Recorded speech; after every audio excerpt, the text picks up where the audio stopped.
to you take us forward. Is now being recorded. This call is now taking notes.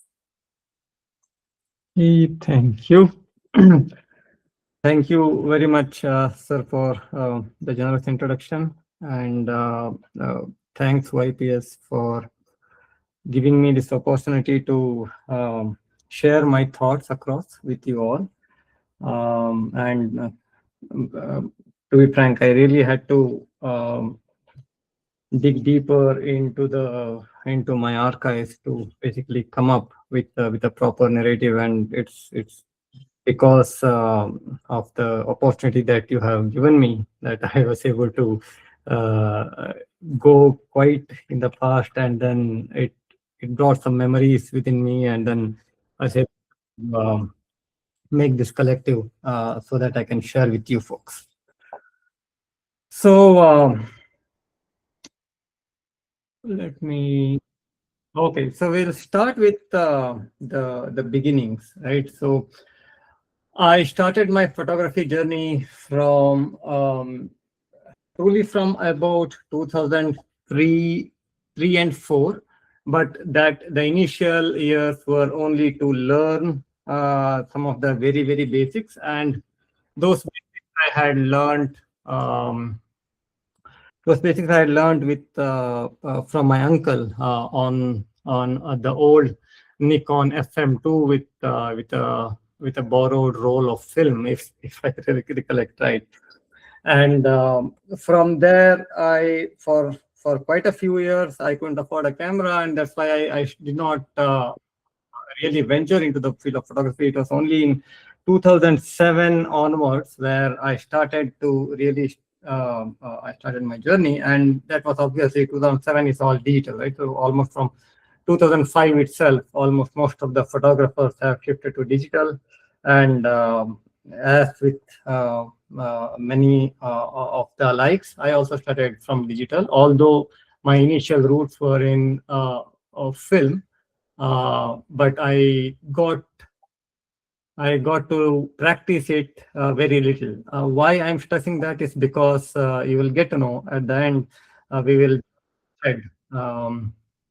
And from 2007 onwards, I started to shoot various forms of photography, but predominantly my interest was in nature photography, and especially in around landscape and a bit of a wildlife here and there as well. But my wildlife was not totally focused on the portraits aspect of wildlife, but more on the contextual setting, the environmental scapes, things like that. But my special interest was towards the landscape aspect. And from the year onwards, I did develop my interest into other genres of photography, especially on the rustic aspect, the rural aspect, the cultural portraits aspect, things like that. But for today's presentation, I have restricted my works in the field of nature and landscape photography. That's why whatever that you see here, they're all into the nature photography genre per se. Now, in the beginning, as most of the landscape photography begins, right? It's all about visiting to various places. So the intention would be to capture the beauty and the grandeur of nature as much as possible. And as everyone says, in the landscape photography, there has to be some drama in terms of lights or in terms of certain action when it comes to nature photography also, right? In order to captivate the viewer's attention to it for quite long.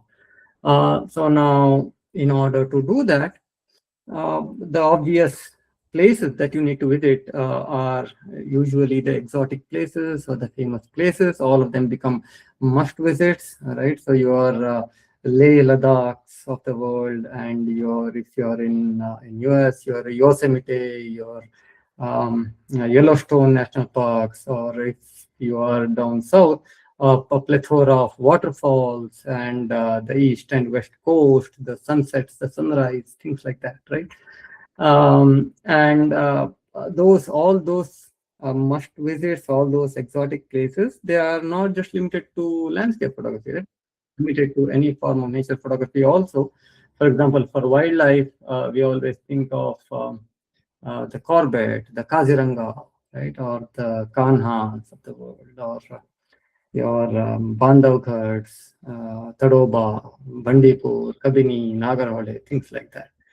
I was also chasing the same initially, and of course, when it came to the world of nature photography, more the colors in the frame, more beautiful will be the image. That was typically how I used to think earlier a lot. And after certain, so basically the some of the images that I show you now, they all were made when I was in that kind of a mindset. For example, this was I had shot in when I visited Yosemite National Park in the U.S. A very early morning, about 5:30 in the morning. The mist was still beneath the foot, and all the pine trees they were all very nice. The mood was nice, and this was in the outskirts of Bangalore. Some of you may already, most of you may know this. And this was very early in the morning where you can see the stars in the sky. It's kind of a twilight, almost breaking of the dawn. And this is one of the waterfalls near in the Western Ghats called Hidlumani Waterfalls. Going forward, this is again the El Capitan of Yosemite. The drama was there. It was a very ecstatic mood out there. The sun was just rising. The mist was still there. And this was on my later visit to the state in US. The scale and the grandeur of the landscape there was pretty mesmerizing. This is one of the west coast of India near Udupi. That's where in one of the dramatic sunsets I was there to witness. And this is again in the Yosemite when I visited some time back. This one is in the Death Valley National Park in US. The sand dunes with a wavy pattern created by the gusty winds out there. All the leading lines leading to the deeper frames. Most of the checkbox in a typical landscape photography I was trying to tick so that compositionally it becomes very organic and things like that. Because in the initial days you need to stick to the rules, right? The rules of the nature photography, the rules of any composition, the rules of the photography as such, which tells you that there has to be leading lines which lead to the place where there is some drama which is out there, so that the visual neatly flows. All those things. And this is again in one of the grand states in the US, where the landscape is pretty dramatic. There was drama in the sky, things like that. And yeah, so I was just making these kinds of images on and on. It's not that now, I need to be very honest with you. It's not that I have stopped doing these images. I do. Even now, I do make some of these images. The old habits don't die that fast, right? So I do sometimes I do get kick out of these kinds of colorful landscapes, very detailed, very much grandscapes, or very highly dramatized lighting in a landscape. Of course, I do make some of these images even now, but that is not something which gives me satisfaction. It stopped giving me satisfaction for quite a few years, because exactly what is there on the screen.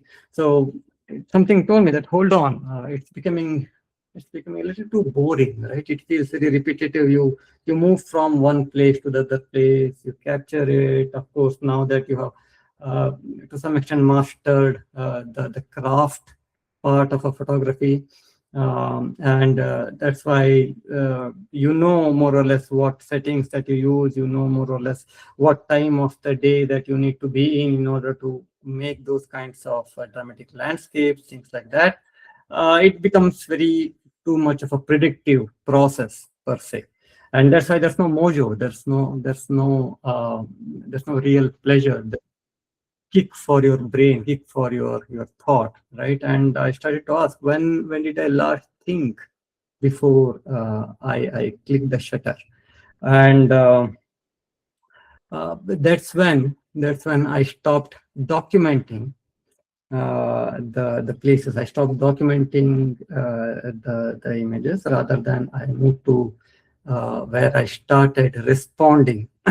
And responding to what? Responding to the emotions, responding to the feelings when I was there in that particular place, how I felt, right? And what was the emotions that was going through my head, and what are the thoughts that has really triggered because of that particular place, because and what are the, in some cases the surroundings are telling you something if you're able to listen to that, and there is obviously be some vibe for that place. For example, if you are standing inside a pretty dense forest in the Western Ghats when it is pouring heavily in the monsoons, right?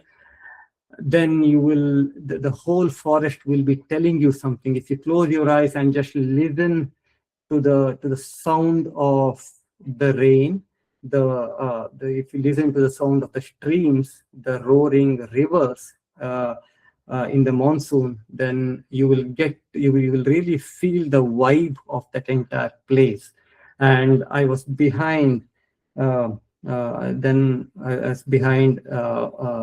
I started to think, how can I translate these emotions? How can I translate this experience of mine into the images, right? And then suddenly it started to I started to realize that do I need exotic and famous places in order to make these kinds of images, right? And the answer was quite obvious, not really. Right. So what started in the beginning as to the answer to the same question of, do I need to go to exotic and famous places to make the images? At that time, in the beginning, it was a thumping yes. And slowly, as we transition into a more mature form of photography, you suddenly realize that no, it's not really needed, unless you need a tiger for a reason in your frame, right? Otherwise, it's not really needed. And more colors. Do you need more colors in the frame? I started to really ask a compelling question: are they really needed, even? Right? Because there are, as some of my later examples where I try to bring that point to home, is that sometimes color acts as a clutter rather than adding to the entire thing. So, so that naturally progressed into being more emphasis towards the forms and shapes in the nature. And those forms and shapes started to resonate with my mood and emotion. So it sometimes acts as a double pointer, right? So because of forms and shapes, you tend to get certain set of thoughts or certain set of emotions, and it is the other way around also. Because you are in a certain set of emotion or thought, you start to see the corresponding forms and shapes around you when you are out there in the outdoors. And that is, if you're experiencing that, and then in my view we are on the right path. Because what I deeply feel is that in the especially in the current times, right, where the photography has become a commodity. Everyone is a photographer. Good. I'm not telling it in a negative sense.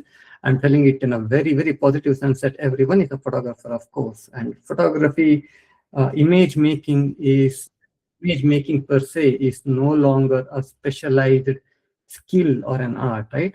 So it's my personal, very deep personal thought is that in these days,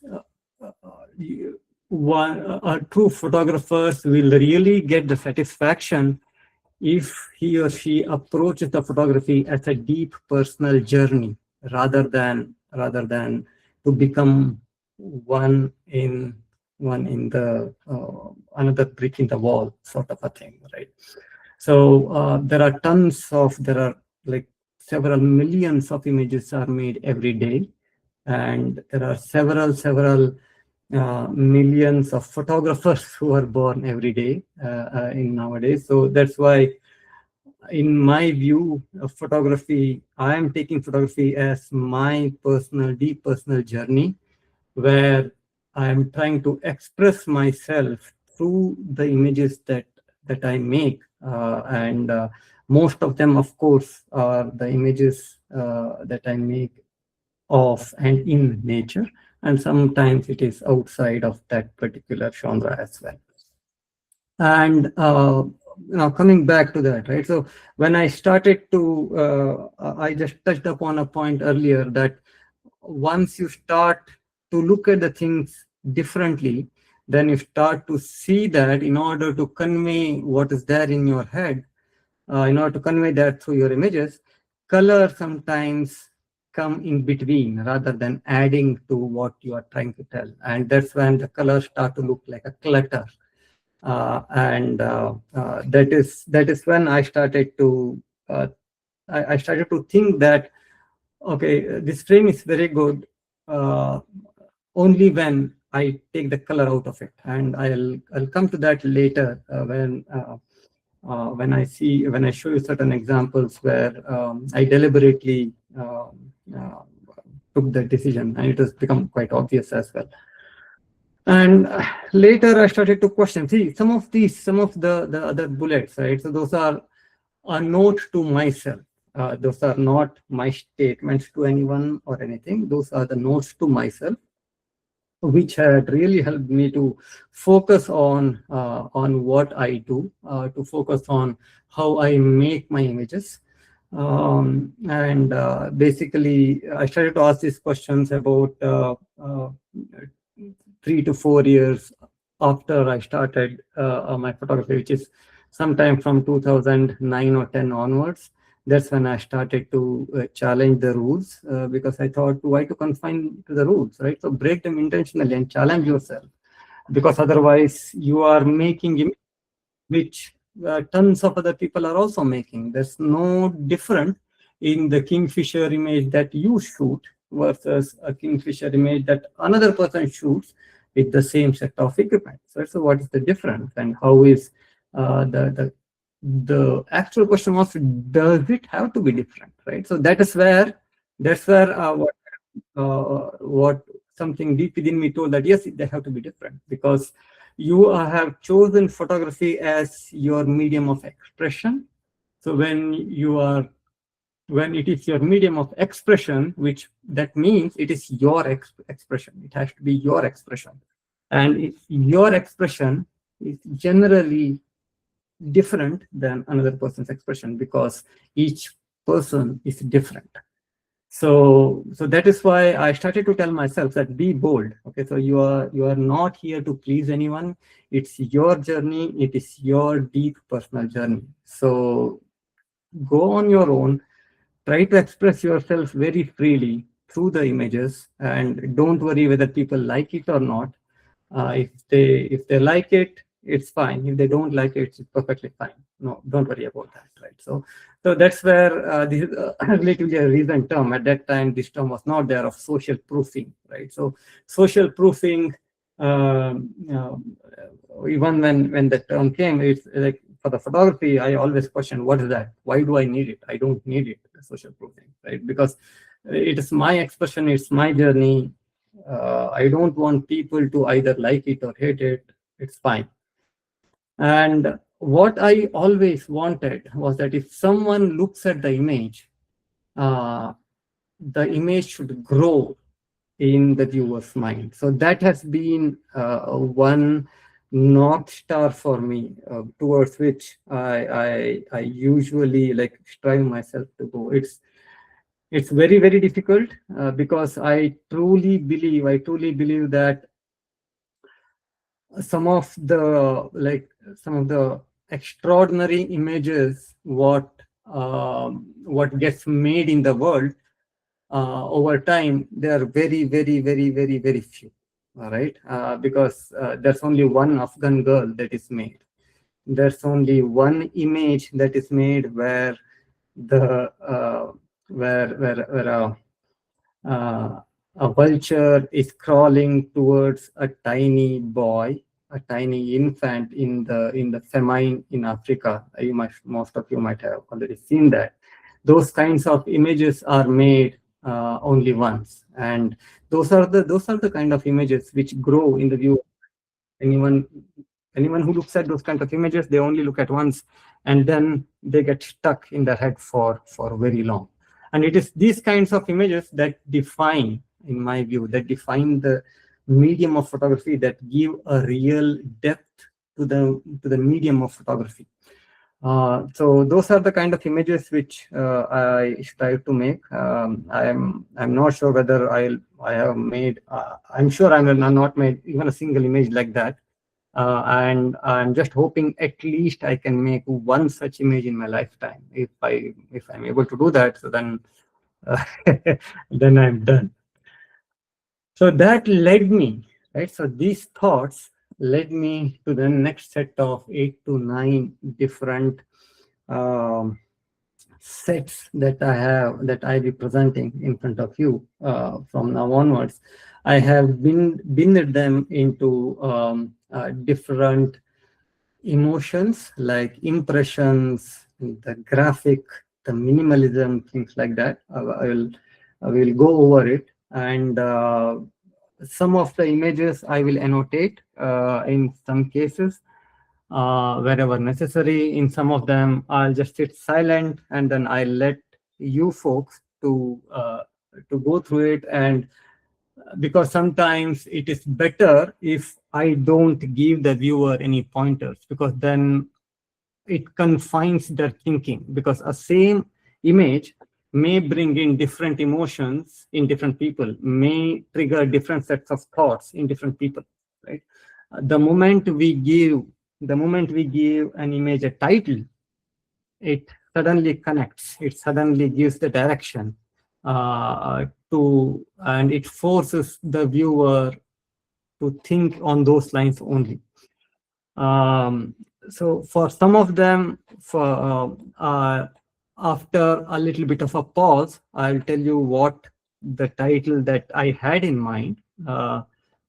For some of them only. For others, I'll on the process on some of the images, on the process of how I made it, I may touch upon for some of them. Some of them are pretty self-explanatory.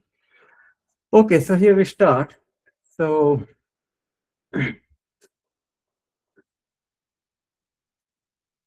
this is an image which I made on the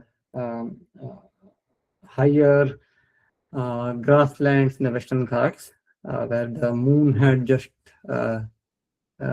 rose at that time, and the sun was setting on the other side. That's why the setting sun's reddish glow was making the entire grass kind of a shimmer. And the title that I had for this in my mind was Chandragni. So it is like a mixture of Agni, and there is a moon, a Chandra, among the flames of the grass.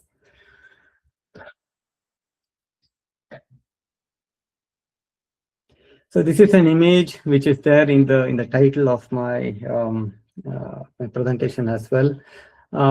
Most of the people would not know what those waves that we are seeing on top of the birds, right? So those waves are actually the reflection of the light of the setting sun when they fell on the ripples underneath.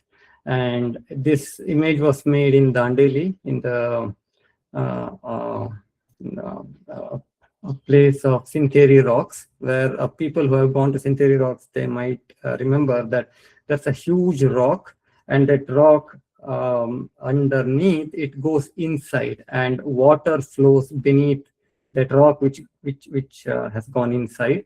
And during the sunset time, this was made in January. If you go even now in January, February timeframe, during the sunset, if you have a bright sun, you will get to see the exact same sort of ripple effects on the rock behind.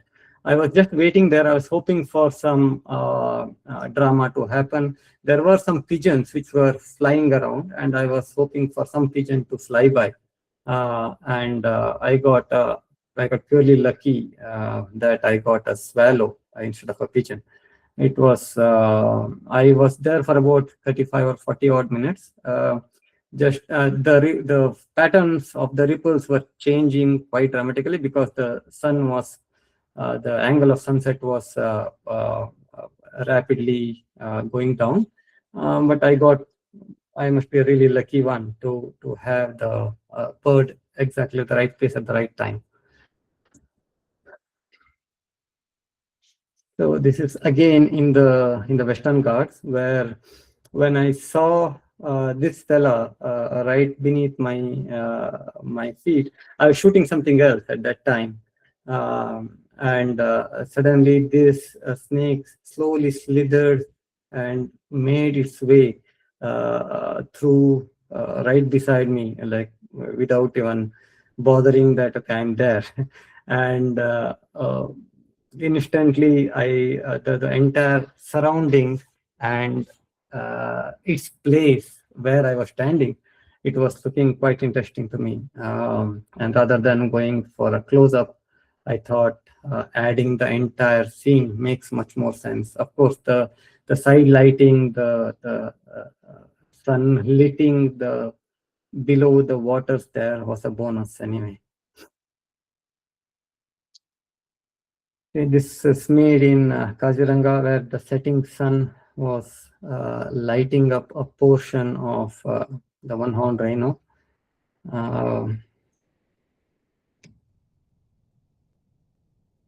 Okay, this is most of the people who visit the beaches, right? So they are very well aware about the barnacles and how these barnacles are formed because of how they are directly interlinked with the tidal waves over there. I was trying to see if I can make any images in order to show the mutual relationship between those barnacles and the waves. Okay. This is the reflection of a rock pattern.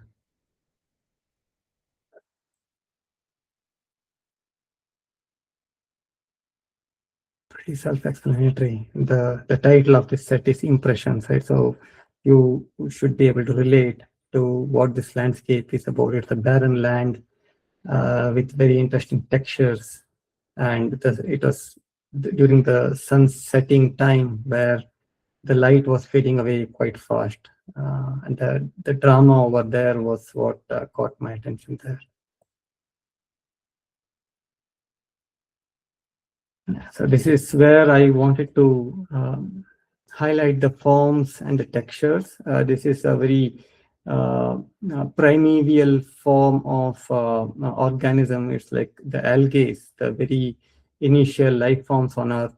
Those are still found in Yellowstone National Parks in US. This is where the calcium deposits and the algae, they form this sort of a very interesting texture.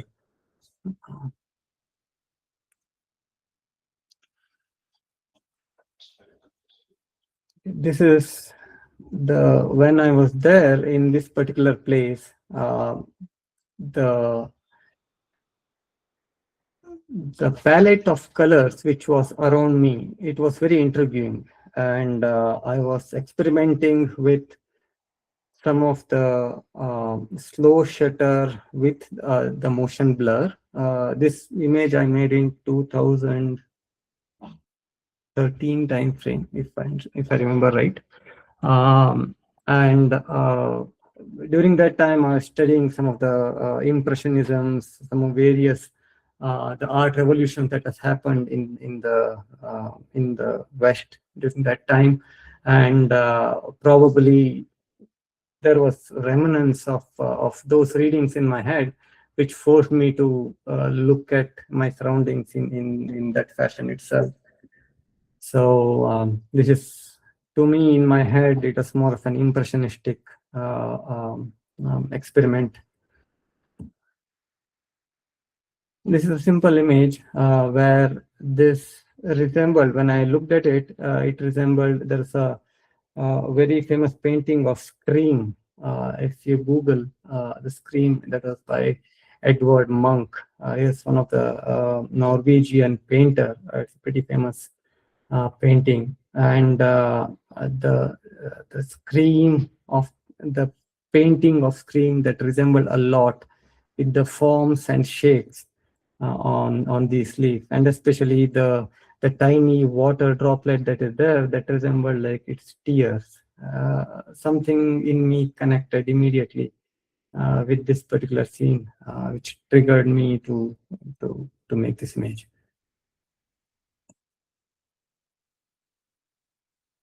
Okay, no points in guessing, right? It's the texture of a rhino, one-horned rhino's body.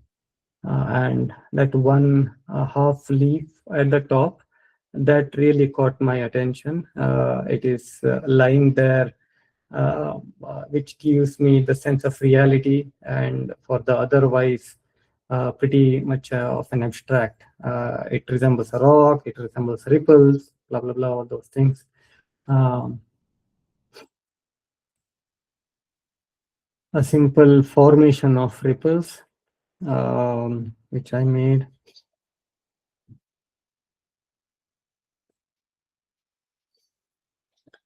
So just a hint of a bug, right? So there is, I felt some mystery in this particular frame. So this is one of the examples where the color did not make sense to me, because here the leaves were a little dark green and the bug was in slightly different color. The background was in bluish white, and everything was looking very much cluttery.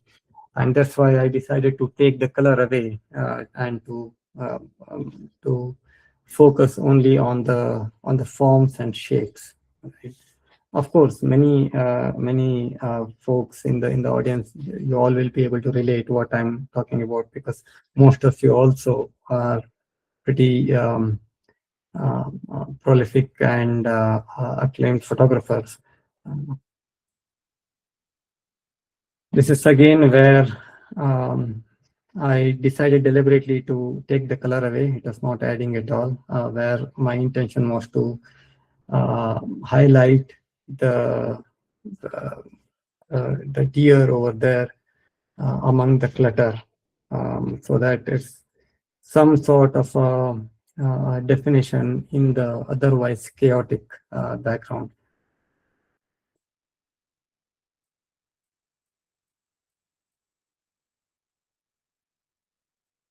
And so when I saw this in the field, the shape in the back that resembled the old when I was during my childhood, there was an advertisement which was getting aired in Doordarshan at that time of Mahatma Gandhi's one a round sketch, a simple head with one spectacle and a simple face.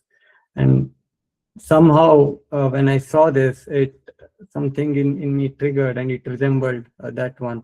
And I deliberately did the defocusing there, because not everything, again, going back to the roots, right?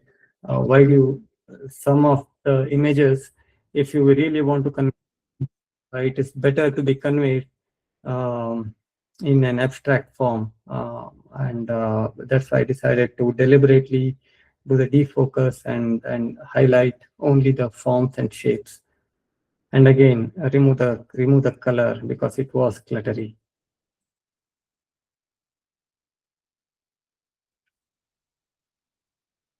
Okay, another experiment where the form and shape resembled me some sort of a relationship between a grown up and a kid. Maybe it is the bending uh, trunk that are there, and exactly in that bending how the small plant has grown until there. Again, it was not looking this much convincing to me when everything was in focus. So that's why only when at the right amount of defocus, it really connected with me and decide to make the image. Not sure whether how many of these will connect with how many of you, but just I'm trying to share with you my thoughts as to what went behind what went within my head while making these images.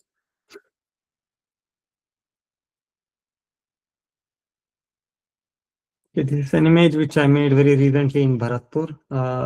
This is a extreme wide angle where I used the fisheye lens in order to get very close to the kind of circular form in front.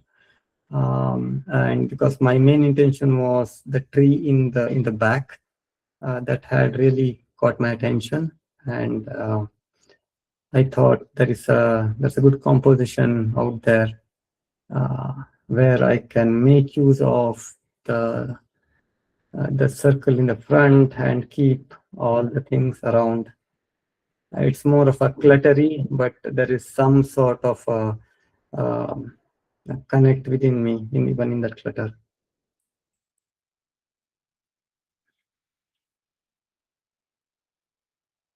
Uh, Same here. Some of the uh, interesting subjects through the clutter, and where the clutter did not matter to me, whereas they added to fill the space with more engaging matters rather than keeping it pretty plain.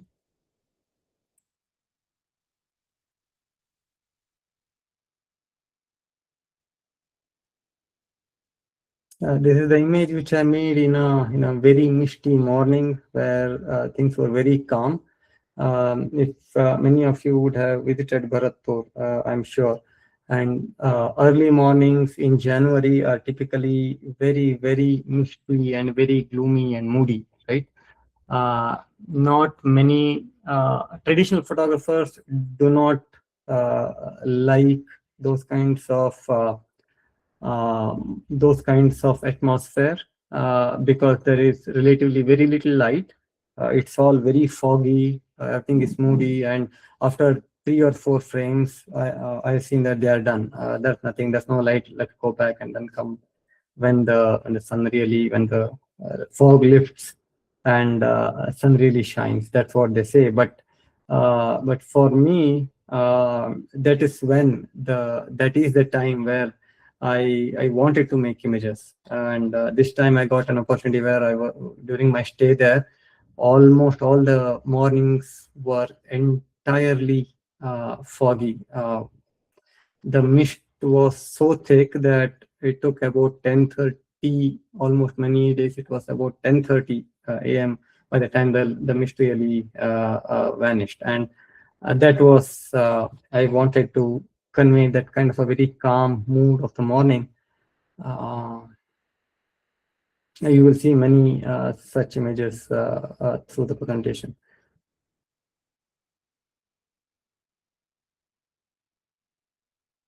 This is an image where what you see, the spider there, is actually the reflection. If you follow the single web thread at the top there, if you carefully look at it, the actual spider becomes visible there. So on the first look, the spider at the bottom looks like it's the actual one, but that's actually the reflection. So some of these images, when I made it on the field, um, like if you ask me what is the hit rate, right? Or if you ask me what is the hit rate of these images, once I come back and look at, I would have made about more than 80 to 90 such images. But out of that, when I really look at them once again on the bigger screen, out of 70 to 80 of those images, one or two may make the cut, and rest of things again go for the garbage. It is difficult in that sense to really satisfy oneself, right? And to me, that's what makes this journey very interesting. This is again where I try to give the hint of the mountains at the back.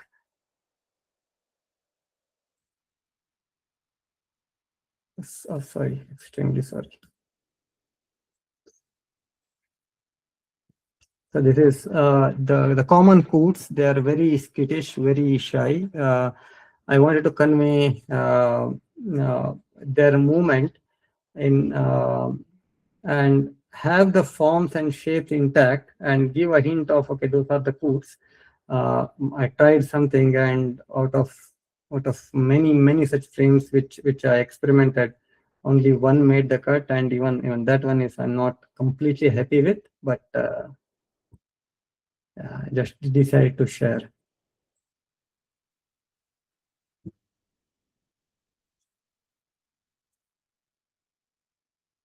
Okay, this is the pattern of slow moving debris in a river, and they were forming a concentric circular form before they move away, and it's a very slow shutter speed. This looked to me like some sort of a celestial object, some sort of a galaxy or some sort of things like that. Okay, so moving to the next section, right? The previous section was impression, and the next section is graphic, where the compositions are more explicit, and where the emphasis is also more on the shapes and forms, much higher than just the impressionism or in the previous images.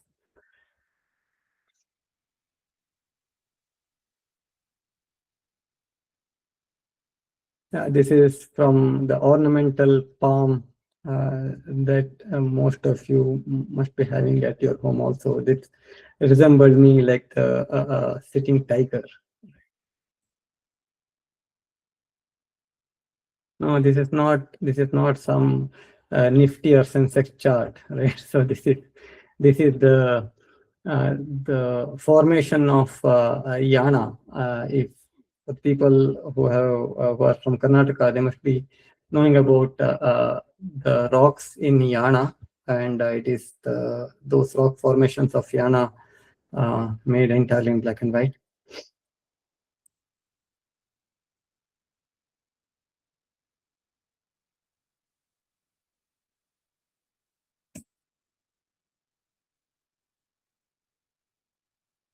This is a very close up of an ornamental plant called Monstera. Like many of you may be knowing Monstera, and those leaves of Monstera, they have holes in between, and I tried to make some abstract out of that.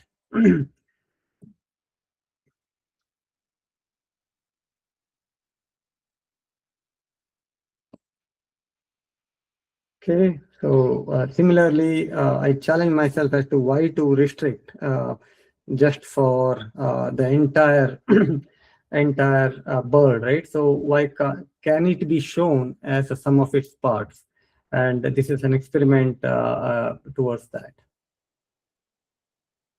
where a portion of it is visible, the leftover portion from another bird is visible at the top.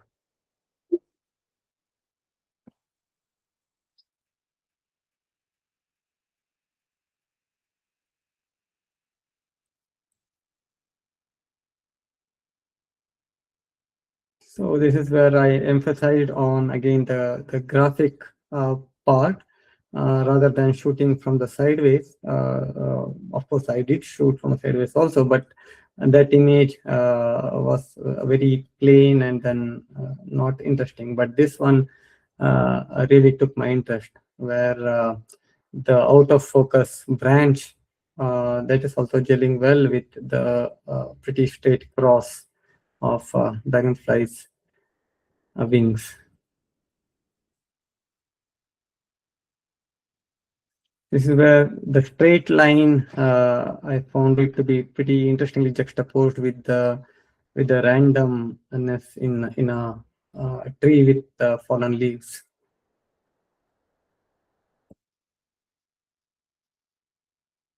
This is an image where this image of a glowing fungus, right? So in the deep in the Western Ghats during the height of monsoon, there is bioluminescent fungus that grows in certain patches inside the forest. And I have photographed it quite extensively. Um, and this is one such image where the focus was on the actual graphical part of it.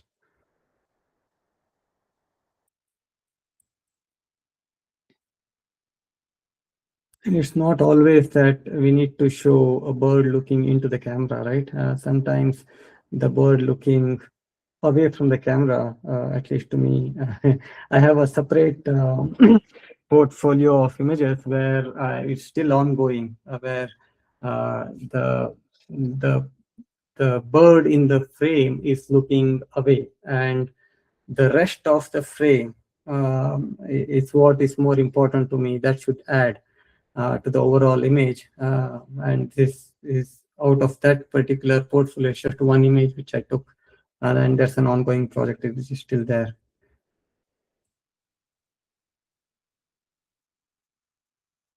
I wanted to convey the scale of the coot in the vast expanse of a large lake, and the palm trees which were on the banks. I took the help from there to create some randomness in the plain sky at the top, and the coats were nicely placed at the bottom. Again, the color was a clutter here. That's why it is, to me, it is an image made well in the black and white itself.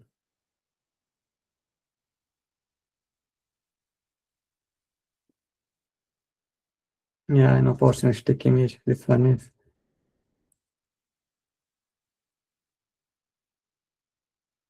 To me, I would have made this image even without the osprey there, but osprey was anyway a bonus to me. The forms like this, I am very much drawn towards, and this is made in Kabini backwaters, where you will see plenty of these dead trees standing in the backwater.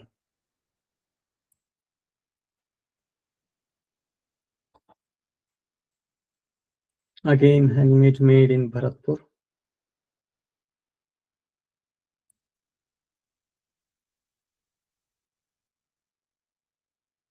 Pretty self-explanatory. To me, it was like the mind within, right? So sometimes it exactly reflects what you're seeing outside. The same thing is inside.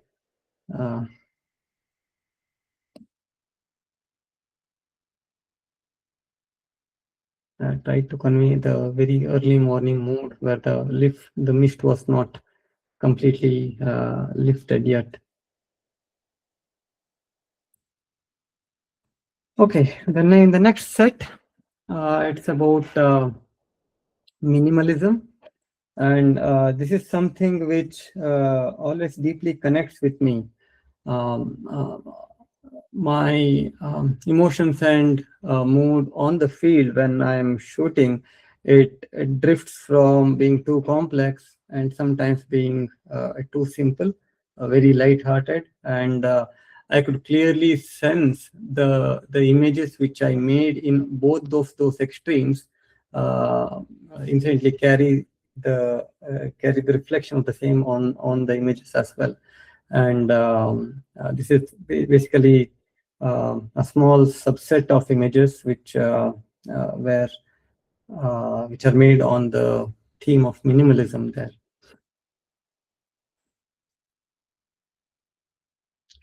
This is an image made in around Kudremukh, where the shape of the hillocks that really intrigued me, and the gradations of colors in the evening light. This is an image which I titled as Dead and Alone, which I made in 2011 in the backwaters of Linganmakki Dam, a place called Hasrumakki near Sagar, where early morning something within me sort of connected deeply with this particular dead tree. I felt really deeply saddened, and probably, I don't know, that might have been played a role in making this image as well.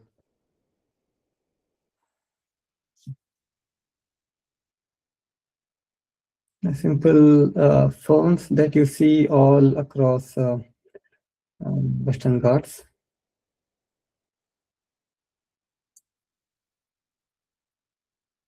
This is an image which I made when personally I'm a birder also. I'm a bird watcher, but I'm not a bird photographer. So during one of my bird surveys deep in the sea, it's called pelagic birding, where the bird that you are seeing here is called shearwater. It actually shears through the waves, actually shears through the surface of sea. That's why it's called shearwater. And it's a bird that directly connects with the sea. And I wanted to capture the turbulent nature of the sea and some sort of a characteristic of this particular bird. And this was again a lucky shot where there was just the right amount of blur that was there in the image, which definitely I did not have any control over, but I was happy to take it. Here again, I thought a lot about whether color is a clutter here or not. I experimented a lot with black and white also, but something was not setting right. And to me, the amount of color that was there was sort of just enough. And those light green hue was depicting nicely the nature of sea as well. That's why I decided to retain the hint of color in the image. This is an image which I made in my home inside. It's a single frame. It's not a triptych, by the way. So those two black horizontal lines, those are the grills of a window. And within this particular fella had grown nicely, and a bunch of leaves were there in each section of that particular window. I was rushing to office, and suddenly I saw this frame, and my wife and mother were like surprised. "Hey, what are you doing? You are getting late to the office." But I thought, okay, office can wait. There's a frame here. This frame I may not get tomorrow. So I just rushed back, and then I made this image and went back to the office. Pie, if people can relate to it as a simple thing. I was doing something else, and suddenly I saw that, oh, this is resembling pie, and I just made an image and moved on.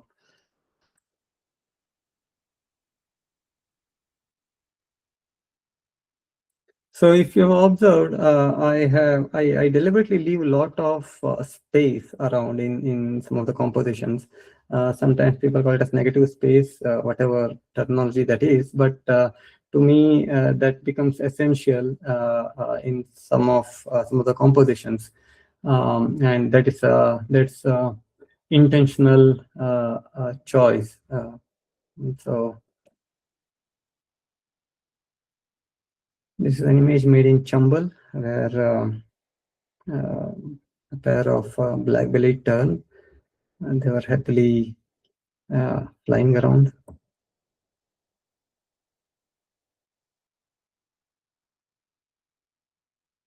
Yeah, emphasis was on the simple curve and two small leaflets which resembled some sort of eyes to me.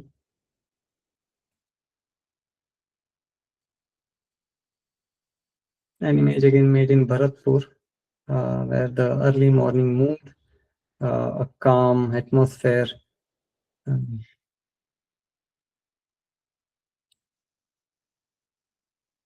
Again, in the similar setting where I wanted to convey the motion as well as the static. Uh, the theme is minimalism. So,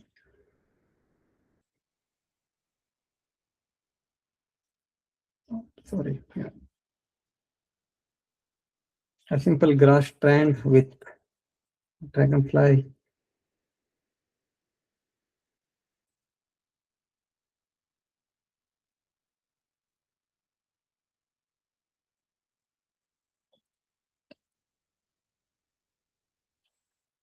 And this sort of resembled some sort of a Zen feeling in me when I was at that place. Again, an image made in very thick fog. So those grains that you're seeing there, those are actually not the grains that are added. Those are the actual. I had to really bump up the ISO, and then because of the pretty thick fog, the mixture of both are resulted in that sort of grainy effect. Okay, the next section is about the images made where there is only a hint, right? So sometimes not everything needs to be shown, right? So just a hint is enough, and those hints sometimes can act as a pointer to one's emotions, and that takes the viewer away from the image, and the image reaches a state where it is there but not there, and both at the same time. This I'm not taken it from any quotes. It's I wrote it. Basically, it comes from uh, uh, quite me and some of the like-minded my friends in photography. We keep debating and discussing and arguing about um, what makes any image great, right? And then in that discussions, in that very intense discussion, things like these things like these come out, where sometimes not everything needs to be shown, just a hint is enough, and those hints sometimes can act as pointer to one's emotions that takes the viewer away from the image immediately, because suddenly if you look at certain image, it will connect so deep within you that it starts a chain of thought within you, and even though you are looking at the image, it is there but it's not there, but you are not there, because you are lost in the chain of thoughts that has started because of the image that is in front. So even though you are looking at the image, you are not looking at the image. So that's why even though the image is there, but it is not there, and both are happening at the same time. Not something of a quantum physics, but that's exactly what happens.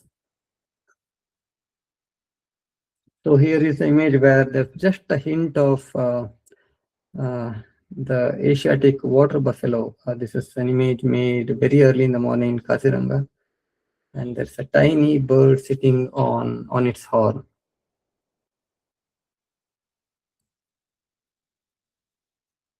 This is the place where this is the again a small hint of those um, buffaloes are pretty big. So, but I wanted to convey the entire hint of the expanse where they normally live.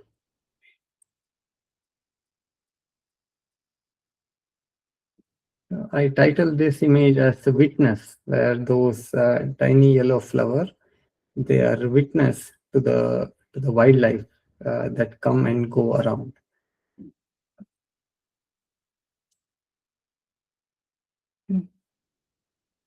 Just a hint of the forest that is beneath the thick clouds.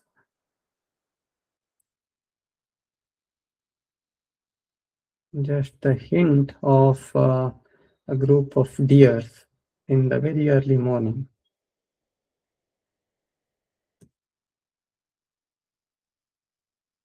As in further, just a hint of a dove sitting on a dead branch. Just a hint of an island in the thick fog.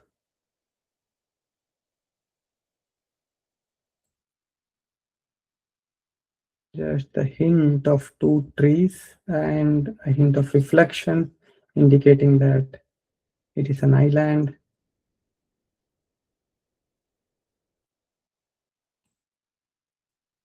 Not sure how many of you see two egrets in this frame. There are two egrets in this frame.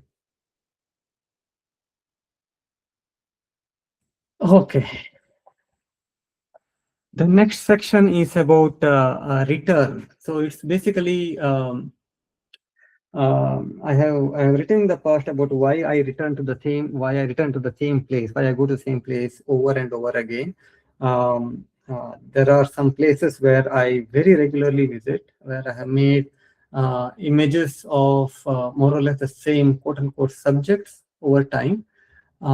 In this particular case that I am showing, I'll be showing you the images of a waterfalls. That waterfalls is in Western Ghats called Satodi Falls. That is near to the place from where I belong. And in that Satodi Falls, I have visited umpty number of times. And over time, every time when I visit, it gave me different. It started to I started to look at it in different ways. And so that strongly convinced me that familiarity replaces the luck with intention. If you visit the same place again and again on your subsequent visits, you will start to look at the things differently, because during your first visit, of course, everything is very beautiful. During your second visit, okay, some things are beautiful. During a third visit, it's like, oh, I know this, that's fine, so let's focus on the main. The fourth visit, okay, I know the main subject also, now let's look at it differently. Oh, here is another thing, oh, here is another thing which I forgot to look at in the previous in my previous visit over here. It's like that, right? So variations also reveal themselves over time. The variations in terms of the seasons, variation in terms of the time of the day, things like that. And observations sharpen with each turn, as I said earlier. On your 8th visit, 9th visit, 10th visit, you will start to see things totally differently, which totally forgotten to observe earlier. And the depth comes from staying there, not chasing. All right. So you visit there again and again, you stay there, you be in that particular place. Now you know that place like the back of your hand. You know how the light moves in that particular area. You know how the seasons affect that particular area. You know what are the creatures that are found there. You know each and every stone. You know each and every tree, right? And that is when you start to really get the essence of that particular place. So this is the very first time when I visited. That was way back in 2008.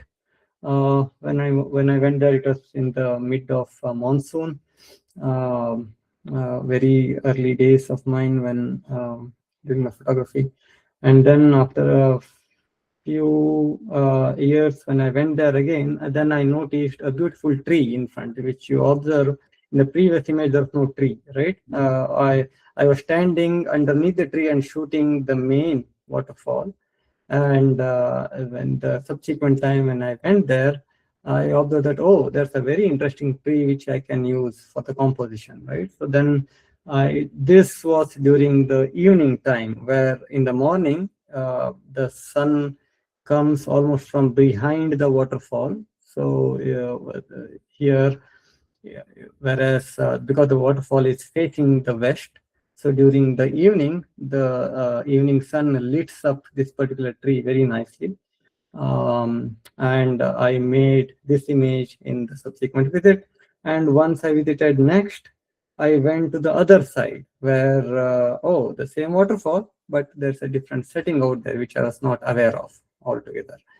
And in the subsequent, I shot this, and then I thought, okay, I have now good number of images with me. It's not just three, there were others also in between, which for the sake of discussion, I just avoided the others, but I'm giving only few as an example. And then I went there next. Then I saw, oh, there's one other composition which is possible, where there are these tiny plants which I can keep in the foreground, and then I can still make the image, which I had not observed, which I had not thought earlier, right? And then I thought, oh, now I have most of the things now. And then once I visited once more, then this particular small stream revealed to me. And at that time, it was almost like 8:30-ish or 9 o'clock. That's where you see the soft light coming right from the top. It was almost during, if I remember right, sometime in December or January. The light was luckily pretty soft. And I thought, okay, I have now I have a good set of images. I thought I have explored everything until I visited one more time, the last time, and I had forgotten to notice this beautiful rock, which resembles some sort of old scripture styled rock, right? And where I combined this along with the tree which you have seen earlier, and this composition I had not seen like me in my previous visits, and that's where it revealed, right? So that is to this. What I'm trying to convey is that I encourage you to visit your familiar place again and again. It need not be just for landscape photography. It is applicable for all forms of photography, in my view. And the more and more you visit to the same place, you will see different dimensions of it, and that particular place will reveal you in different ways, and it will really give you a totally different set of images which you would otherwise would not have get. Okay, the next set is basically I term it as intense. Mainly because of the emotion that those images instilled in me. So some images stay with you for long after they are made, so deeply that it can take days to step away from them. So perhaps they echo the emotions you are carrying at the moment, or perhaps they quietly point towards the feelings within you that have been waiting for less.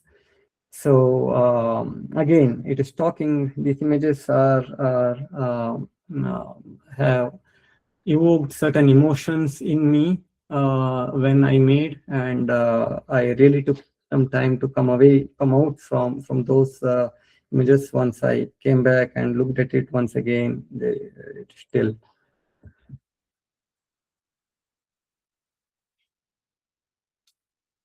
So the title of this image was Death.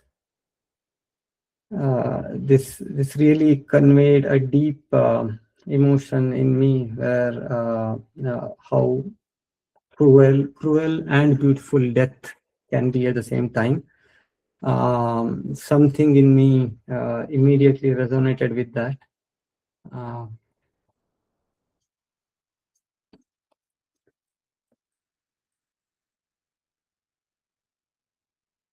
This is an image where the dead tree in the backwater of a dam is looking at the trees which were not that unlucky as this particular person, and because this dead tree comes out of the water for every few months in a year and looks at the other trees. Uh, it basically conveyed that sort of a emotion in me.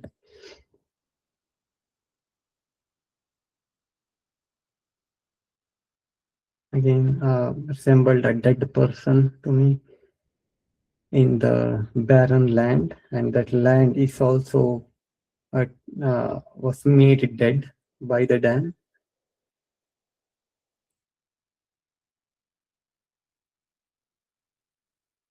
Probably an alpine swift in the intense waterfalls in the back.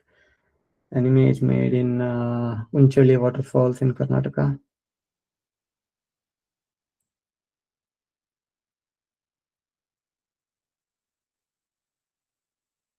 In the next set of images, I have used the clouds as the main um, element to convey the mood.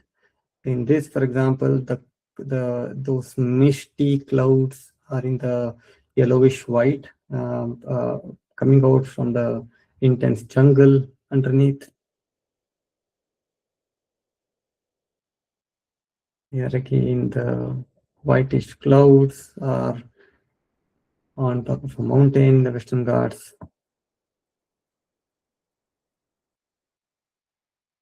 Another one in the same thing.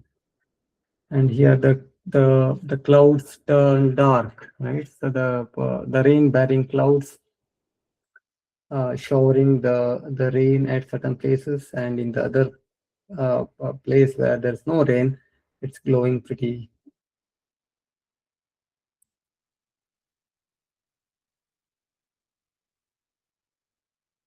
Image approaching rain cloud, the rain bearing clouds.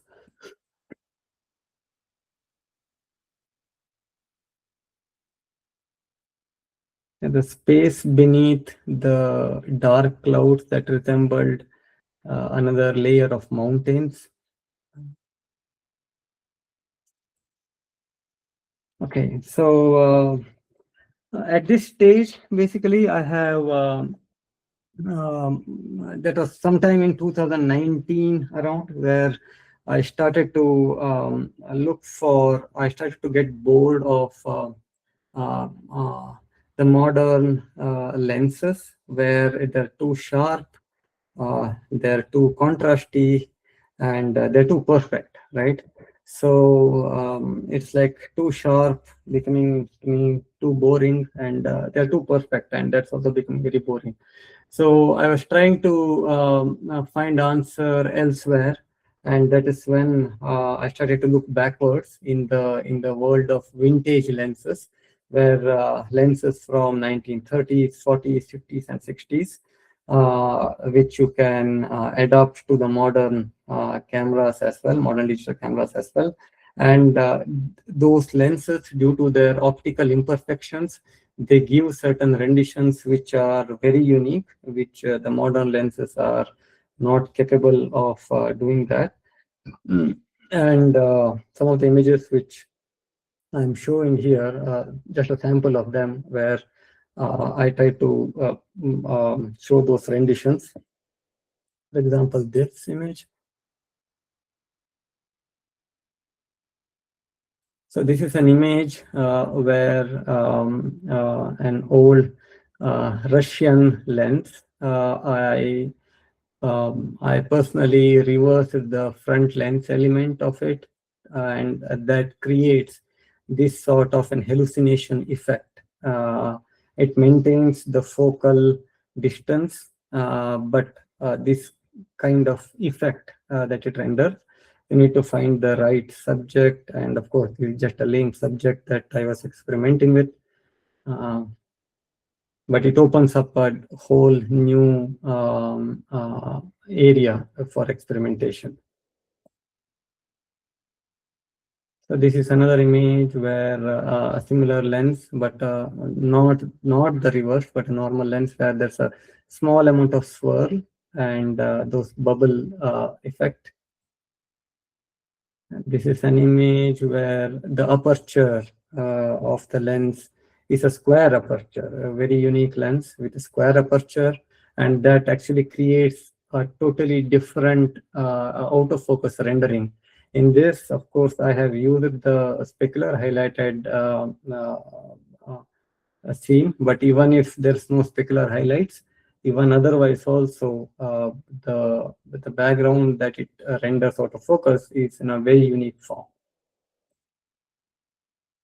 This is an image made with a projector lens, where those projector lenses are adapted to work on modern cameras.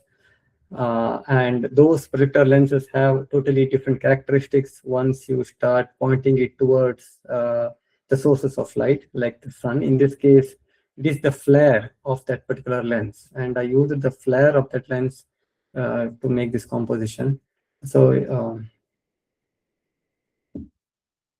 this is another different lens which gives a different characteristic of a flare, where you'll always get these two rainbows if you have strong lights in your frame.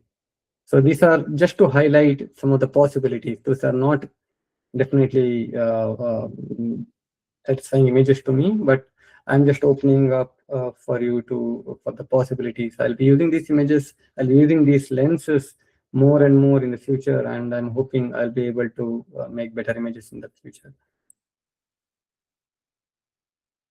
So this is another such projector image projector lens, where it forms these sort of bubbles in the specular highlights, and provided you get interesting subjects, it opens up a lot of possibilities for different.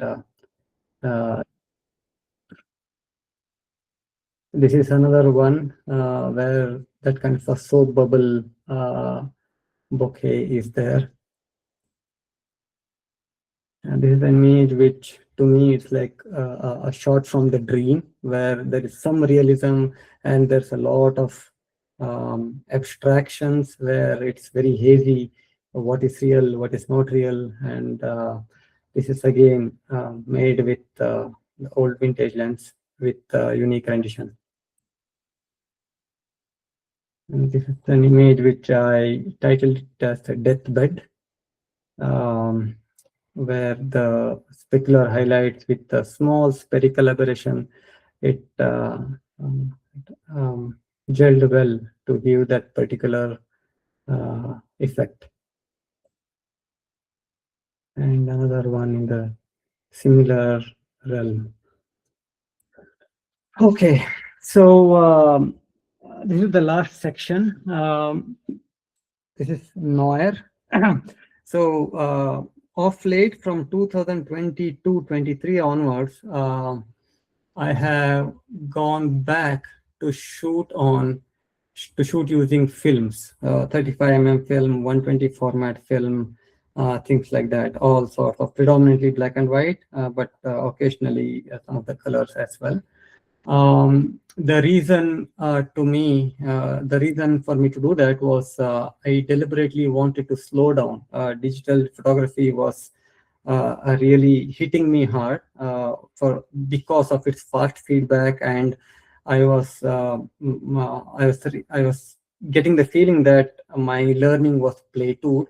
I was not learning anything new. It's only I was running behind image making, and then shoot, and then you look at the LCD, and then again shoot, and look at the LCD, come back on the screen again, you look at it, and then everything was very, very, very fast. To me, it looked like I'm living in a very fast moving city, where especially for photography, I did not want to be living in that particular city of that much of a fast-paced life.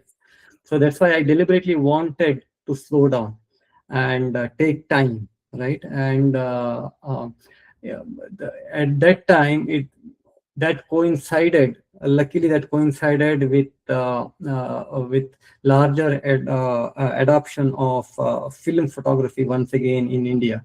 So film photography was more or less dying until about 2015, 16, 17 time frame. There were very, very, very few people left who were still doing film photography. And then suddenly from 2019, 2020 onwards, it has really risen once again. And from 2023 until now, at least more than 70 to 80% of my images I made on film. Only some of the very recent trips of mine where I have used digital a little more than film. But even on those trips, I have shot more than 8 to 10 rolls of films still. So I have. That's why, if you remember, I I initially mentioned that I started my actual photography journey from film in 2003-4 time frame, where I learned the very basics of photography using one roll through my uncle. And then now I always wanted to go back and learn and experience what it felt like for those great photographers during those days. Many of them are still there, even in your forum of YPS. Also, many among you have been film photographers in the past, but I was not, and I always wanted to live that life, to experience that life also, where you think a lot before pressing the trigger, and then you give the role to develop. Sometimes people develop their own, but at least me, for now, I work with a trusted developer who develops my roles. And you wait, you will get the roles, you will get the results, and those 36 frames you get to learn from each of them, and then those learnings you will carry for the next role, for the next iteration. And that particular thing really is expanding my horizon.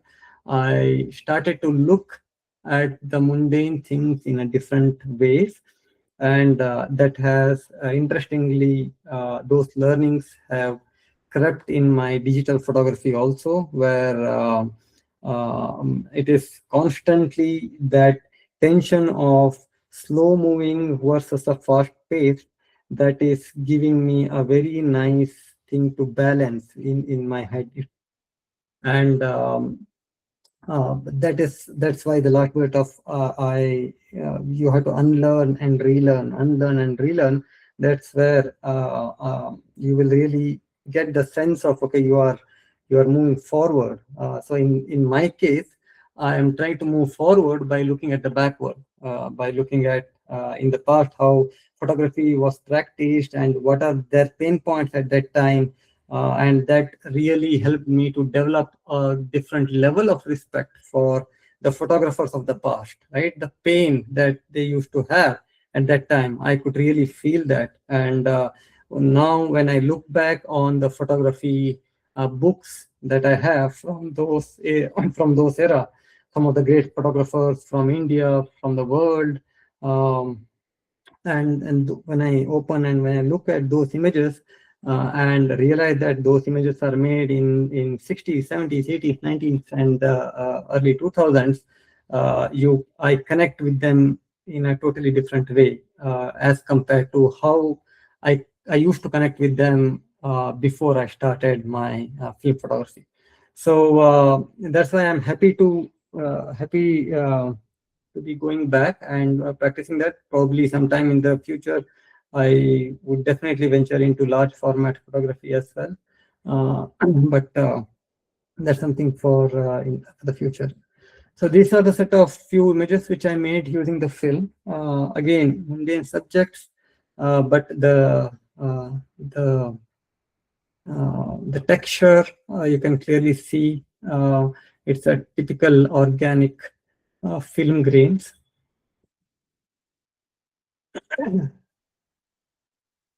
And I really love the way these grains fill the empty space, right? And that is really the essence for me in film photography.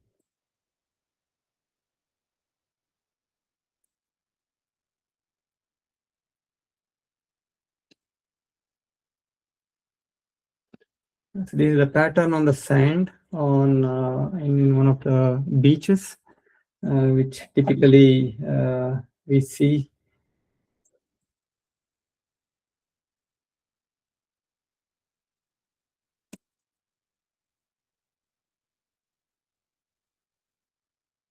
A simple image which something connected within me, that the element of nature really going out from the human element of the building, right? So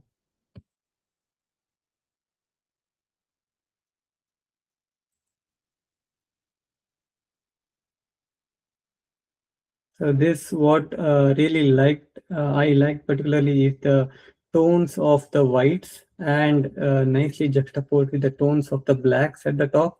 In digital, it is very difficult to keep both these extreme tones in the single frame. Uh, I find this to be much easier in the film.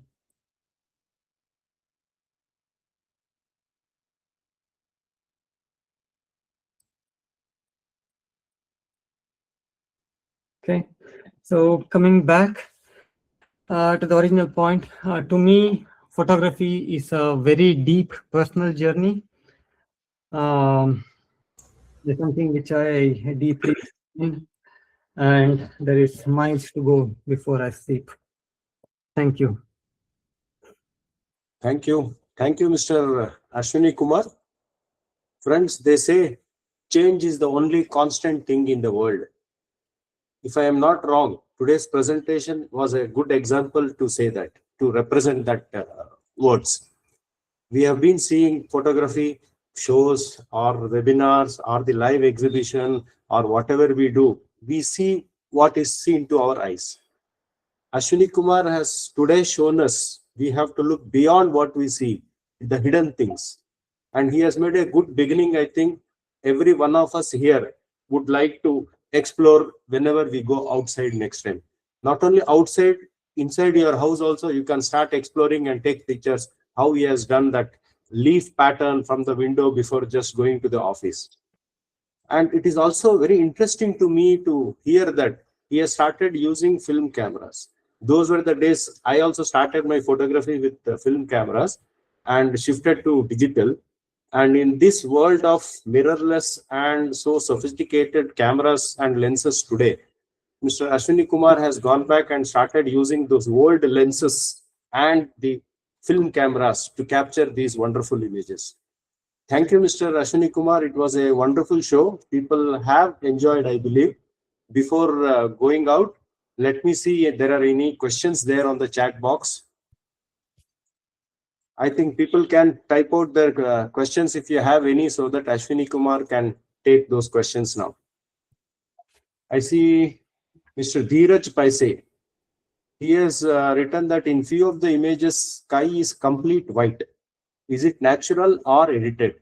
For example, in that window grill background beyond leaves looks very white. That is what he says. Yeah, so those are not edited, but if you overexpose, right, so the sky will naturally blow out. Blow.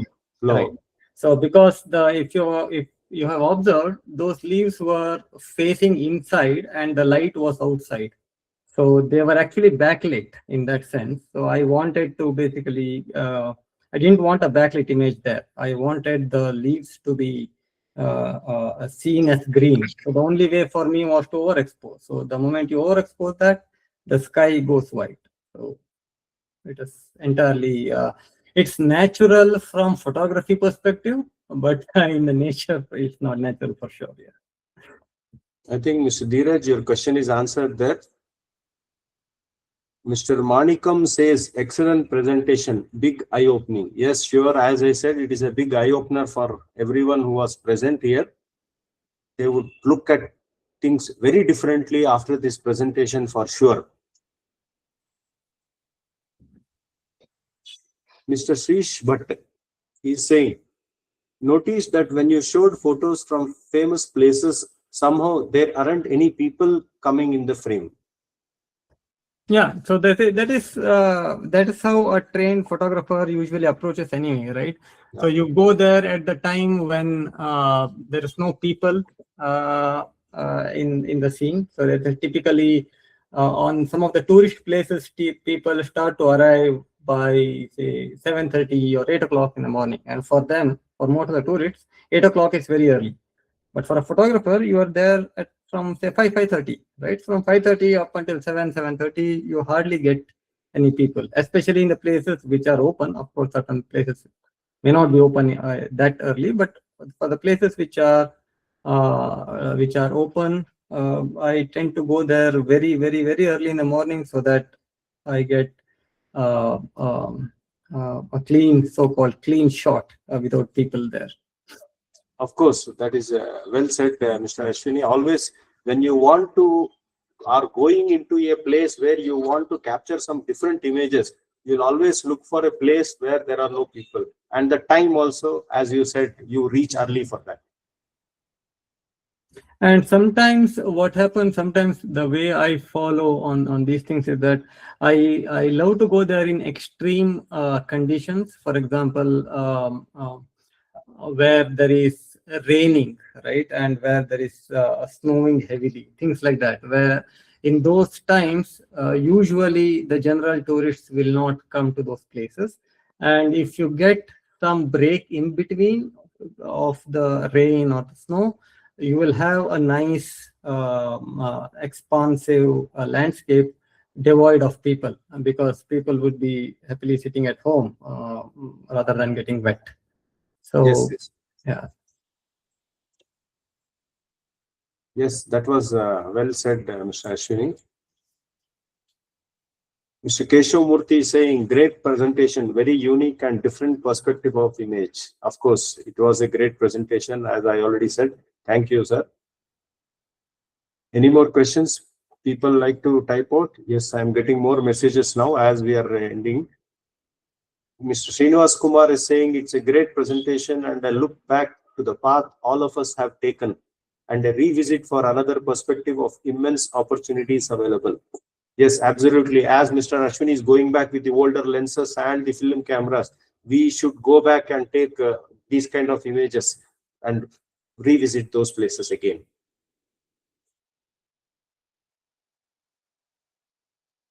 Yes, I think it's time to say good night. And one more message from Mr. Sheesh Bhatt. Every image had a story behind it. That adds all the more meaning to each shot taken. Of course, of course. So, thank you, Mr. Ashwini Kumar, for giving such a wonderful presentation. I take this opportunity on behalf of YPS. Me, Girish Anantamurthy, wish you all the best for in your future endeavors, and would like to see you come back to YPS and show your more recent images and totally different perspective again. Sure. I thank each one of us present here as well for being here and witnessing one of the wonderful shows. Thank you. Myself, Girish Anantamurthy, signing off on behalf of YPS. Thank you. Thank you all for giving me an opportunity. Thanks again. Thank Bye. you. Thank you.